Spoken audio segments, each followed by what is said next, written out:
Hola,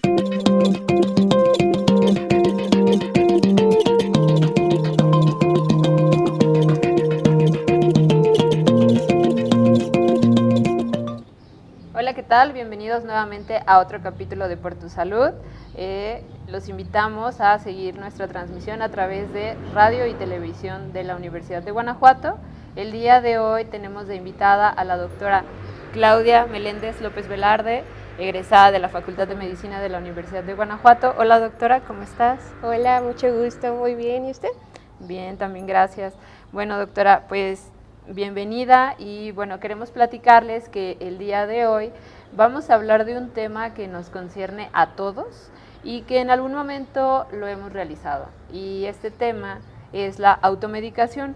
Es muy importante porque existen muchos riesgos y es una actividad que se nos puede hacer tan fácil realizar, pero que lleva muchas consecuencias si lo hacemos de manera errónea y sin el respaldo de un profesional de la salud.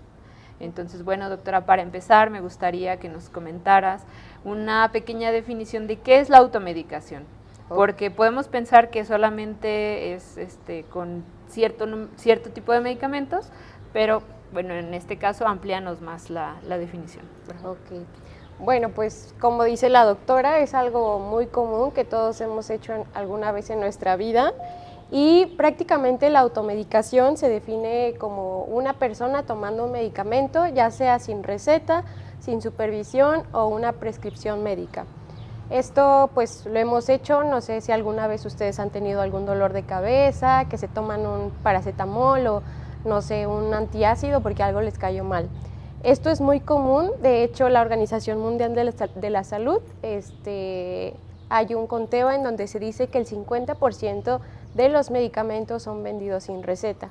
Entonces, dentro de esta misma automedicación hay una que se llama automedicación responsable, que por ejemplo es esta, donde nos duele la cabeza y me tomo un paracetamol o el antiácido porque algo me cayó mal. Pero está la automedicación riesgosa, que es la que pues aquí queremos dar un poquito más a conciencia.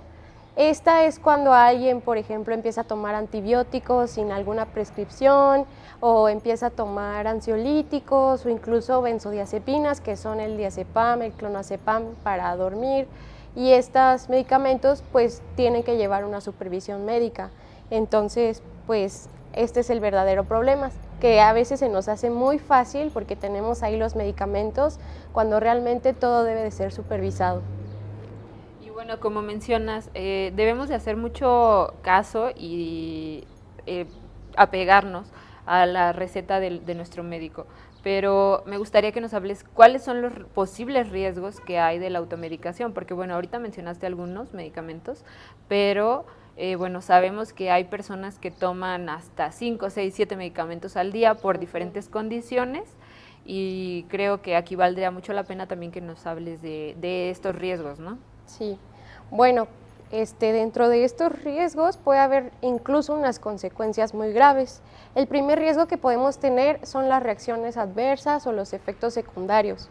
Incluso hay personas que son alérgicas a algún medicamento, que no saben que son alérgicos, entonces se lo toman y empiezan con estas reacciones. Ese es un primer pues, riesgo. El segundo es que hay medicamentos que no debemos de mezclar. Por ejemplo, algunos antibióticos con, no sé, omeprazol, generalmente les disminuyen la efectividad, entonces pues tampoco hay que mezclar ciertos medicamentos. Otro que es muy importante que también tenemos que tomar en cuenta es que si nosotros tomamos antibióticos pues para todo, podemos empezar a crear resistencia bacteriana. Entonces, cuando nosotros los necesitamos de verdad, ya no nos van a hacer efecto. Y el otro es que si nosotros empezamos con un dolor de cabeza, puede que ese dolor de cabeza no sea simplemente eso, sino que puede ser parte de un síndrome o de alguna enfermedad, y al tomarnos este medicamento enmascaramos esos síntomas. Entonces, pues también es muy importante porque si tenemos algo más grave, pues realmente no vamos a saber. Y ahora que mencionas esto de los antibióticos, doctora, se me hace muy bueno y quiero puntualizarlo porque normalmente nos dan un antibiótico para cierta infección, ¿no? Entonces no nos lo acabamos y ¿qué pasa? Lo guardamos por si me vuelvo a enfermar. Y a lo mejor me siento mal, ni siquiera puede ser que traiga una infección, o a lo mejor la infección está localizada en otro lado y me lo tomo. Entonces creo que puede ser hasta contraproducente. Y otra cosa, bueno, que va encaminada a la pregunta que te quiero hacer de por qué no se deben utilizar sin receta. Otra, antes de que me contestes, también quisiera hacer como un llamado de atención a las personas que nos están escuchando, porque muchas veces pasa que un paciente va a salir de viaje a algún lado y ¿qué pasa? Van con un médico, puede ser el que más confianza tengan o el que esté más fácil en cuanto a accesibilidad. ¿Y qué pasa? Le dicen, oiga, voy a salir, no quiero que me vaya a pasar algo allá y no tenga medicamento, entonces por favor recéteme un antibiótico por si me siento mal, por si me da diarrea, por si las dudas. Entonces, por favor no hagan esto, no recurran a este tipo de prácticas, porque aparte ponen en aprietos a alguno de nuestros compañeros y además se están haciendo daño a ustedes mismas o mismos, y creo que, bueno, sí quiero, o sea, como puntualizar eso, hacer un poco de conciencia. Y ahora sí, o sea, ya a lo mejor dices, bueno, aquí ya está la receta, ya está la indicación, pero pues realmente no es una indicación real. Entonces, ¿por qué no? Porque a la pregunta que había hecho antes de por qué no utilizar los antibióticos sin receta o una prescripción verdadera. Bueno, eso es, como dice la doctora, muy importante. Realmente, pues sí, pasa mucho aquí en México también, que recetan los antibióticos y pues los guardas porque no te los acabas y dices, ay, pues si me vuelve a pasar, me los vuelvo a tomar. Una de estas razones por la que pasa esto es la comodidad o incluso la falta de acceso a los médicos, a estar comprando pues este medicamento. Pero pues sí, algo muy importante y por qué no se debe de hacer es que cada infección que nosotros tenemos pues no va a ser la misma bacteria, o bueno, puede que sí, pero de todos modos hay que estar haciendo pues nuestros laboratorios, hay que estar viendo qué bacteria es, incluso pues hay ciertas bacterias que son resistentes a unos fármacos, que son sensibles. Entonces, para nosotros tener pues la certeza de que ese antibiótico le va a hacer efecto, hay que tomar todas estas medidas. Y si nosotros tomamos algún antibiótico, no sé, por ejemplo, amoxicilina, ¿no? Y la tomo para todo, puede que cuando yo necesite ese antibiótico realmente no me haga. Entonces pues voy a terminar con una bacteria resistente a estos y puede que sea más problemático o que sea más complicado encontrar algún medicamento que le haga efecto a esta bacteria, porque yo me estuve tomando todos los que tenía ahí en casa y pues no, o sea, incluso el tomar antibióticos cuando no los necesitamos nos puede llegar a causar diarrea. Entonces muchas veces nosotros hemos visto pacientes que llegan con un cuadro gastrointestinal pues fuerte y lo primero que les preguntamos es de que, no, es que tenía pues una infección, traía pues gripa, no sé, me dolía la garganta y me dieron antibiótico y a los 3 días empiezan con diarrea.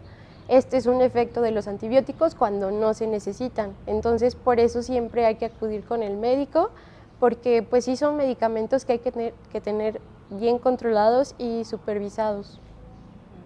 Y bueno, también nos ha tocado ver, doctora, este tipo de casos y que también, bueno, aparte de infecciones gastrointestinales, también puede haber infecciones vaginales y es muy, muy común. Entonces, sí, dentro de tu práctica clínica, ¿qué es lo que más has visto en cuanto a los medicamentos más comúnmente usados en la automedicación? Porque, bien dijiste, tenemos acceso a muchísimos fármacos y podemos irlos a comprar sin receta y bueno, esto pues puede enmascarar muchísimos cuadros. Entonces, dentro de lo que tú has visto en tu práctica, ¿cuáles son los medicamentos más comunes que has notado con los pacientes de que se automedican? Okay. Bueno, creo que los principales, pues el paracetamol, ese de ley. Cuando tienen dolores de cabeza, de cuerpo, pues se toman un paracetamol, ¿no? Ibuprofeno también muchas veces, pero el ibuprofeno pues también hay que tenerlo controlado, porque si lo llegamos a tomar más de 5 días o más del tiempo que pues está establecido, nos puede llegar a causar pues incluso úlceras estomacales, sangrado. Entonces pues también es uno de los que tenemos que tener controlados. Otro, pues sí, los antibióticos también, de que fueron a alguna farmacia, se lo dieron o que lo tenía ahí en casa y se empezaron a sentir mal de la garganta, entonces se lo tomaron y luego llegan diciendo que pues sí les hizo una mejoría, entonces que ellos quieren el antibiótico y nosotros les decimos que no lo necesitan y pues ahí se pelean con nosotros. O otros también que me ha llegado a ver, que me ha llegado tocado a ver,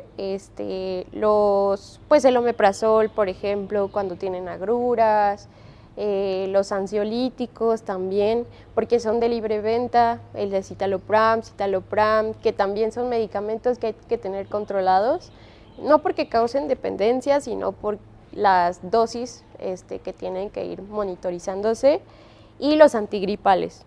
Hay antigripales que ya venden en el mercado, como, no sé, el antifludes, que ya tienen ciertos compuestos o medicamentos combinados y realmente pues hay algunos que tienen una dosis muy bajita que tú dices, pues mejor le doy otro medicamento, ¿no? Entonces, pues sí, creo que también, no sé, los comerciales en la tele, de todos los medicamentos, pues influye mucho en que las personas se automediquen.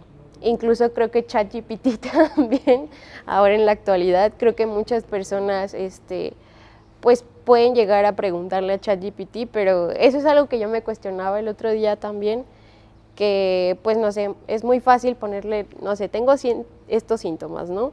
Entonces ya ChatGPT dice, probablemente tienes esto, pero pues eso no sustituye al médico, no sustituye la exploración física, no sustituye pues el ojo clínico que tiene acá el médico, porque nada más le estás poniendo cierta información, pero realmente no sabes. Entonces pues también, pues eso lo quise sacar un poquito, porque siento que en la actualidad es algo que también ya está pasando. No, y aparte que los pacientes pueden tener una condición en particular, tomar ciertos medicamentos. Por ejemplo, hablaste de varios que me gustaría puntualizar antes de avanzar, como por ejemplo hablaste del uso de omeprazol. Tenemos pacientes que han utilizado toda su vida omeprazol, toda su vida, y el uso crónico, por ejemplo, puede llevar como de consecuencia un déficit de complejo B. Entonces ahora, por este tipo de medicamentos de uso crónico, pues entonces ahora tenemos que estar suplementando con complejo B. Pero bueno, antes de regresar, ¿qué te parece si hacemos una pequeña pausa y continuamos con los demás fármacos? Gracias. Datos importantes por tu salud. ¿Qué es la automedicación? Es el uso de medicamentos sin orientación médica, guiándose por experiencias previas o consejos de otras personas. Aunque parezca algo común, puede ser riesgoso para la salud. ¿Por qué ocurre? Muchas personas se automedican por falta de tiempo, por evitar consultas médicas o porque creen conocer la causa de sus síntomas. También influye la facilidad con la que algunos medicamentos se consiguen. Riesgos principales. Puede provocar efectos secundarios, intoxicaciones o alergias, además de complicar diagnósticos. En el caso de los antibióticos, el uso inadecuado genera resistencia bacteriana, un problema de salud mundial. Medicamentos más comunes. Analgésicos, antiinflamatorios, antibióticos, jarabes para la tos y medicamentos para la alergia son los más usados sin control profesional. ¿Qué se recomienda? Consultar siempre a un médico o farmacéutico antes de tomar cualquier medicamento. No guardar ni compartir los sobrantes y evitar seguir consejos no profesionales o de internet. Datos importantes por tu salud. Bueno, como usted bien dice, aquí en México los suplementos, las vitaminas, todo lo que tiene minerales, pues sí es muy común que haya ciertas tiendas que los venden así de que pues los promueven o de que llegan pacientes con, no sé, que sienten que se van a enfermar y, ay doctora, me deja unas vitaminas, pero realmente pues uno como médico sabe que las mejores vitaminas vienen en los alimentos. Entonces, si uno come bien, pues realmente no tiene por qué suplementarse. Obviamente, pues hay casos como los veganos, vegetarianos, que pues el complejo B, bueno, la B12, pues esa sí la tienen que tomar. Pero pues en otros casos realmente pues no es necesario, a menos de que tengan alguna deficiencia. ¿Y cómo voy a saber que tengo una deficiencia? Pues yendo al médico, haciéndote análisis, etcétera.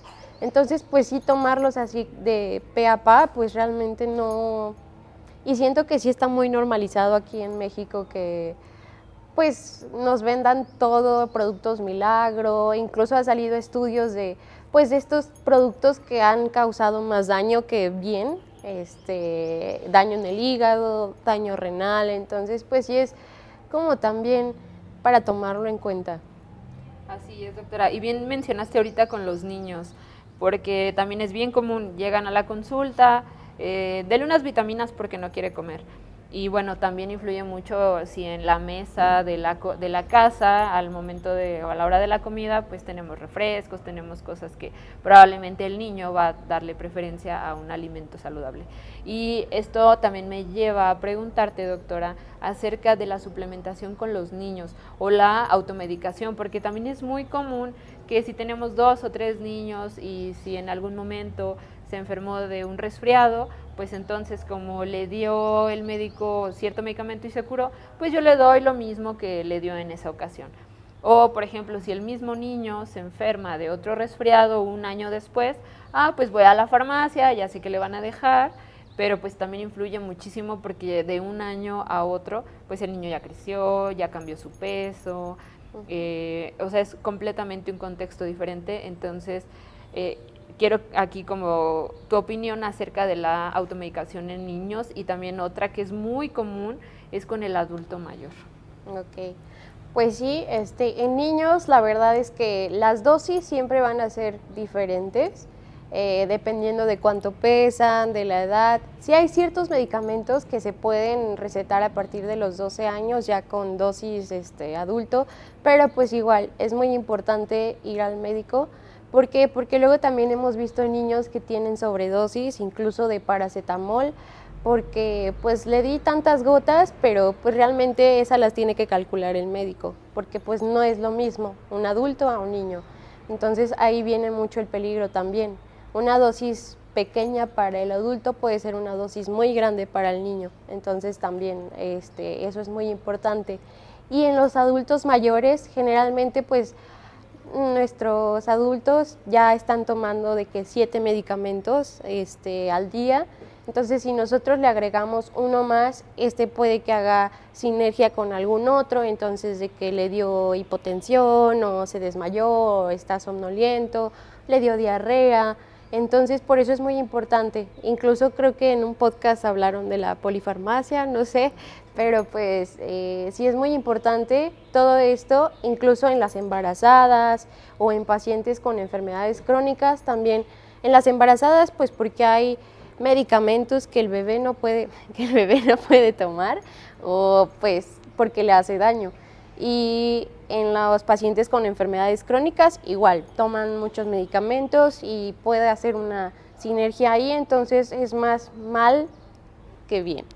Entonces, pues sí, siempre hay que ir con un médico para calcular nuestras dosis y para ver si podemos agregar algún medicamento más.